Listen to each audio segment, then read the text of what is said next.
السلام عليكم ورحمة الله وبركاته.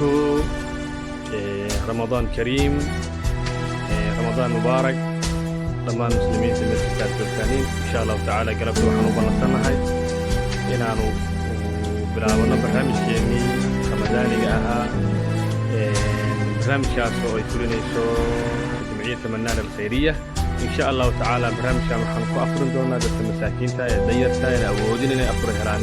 sidoo kaleeto barnaamijkan kama maqna inaan waxa weeye dadka dadka waxa weeyaan awoodin inay ciid helaan inaan ciidin doono haddii Ilaahay idmo waqtigeeda markii la gaaro. marka insha Allah taala galabta waxaan u taaganahay rabnaa inaan u ambabaxno barnaamijkeeni ahaa afur walaal kulaalka. waxaana insha Allah taala afurin doonaa dad inta tabarteeda dadka aan awoodno. dadka muslimiinta khayrka jecel waxaan ka codsanaynaa inay barnaamijkan ugu garab istaagaaniin oo wixii tabartooda iyo karaankooda aanay la baxaanin oo akaanka ay ku diraaniin. Ilaahay waxaan ka baryayaa in bishaan barakaysan laga aqbalo oo khayrkeeda iyo wanaaggeeda iyo camalkeeda Ilaahay na waafajiyo dhammaanteen. marka la socod wanaagsan.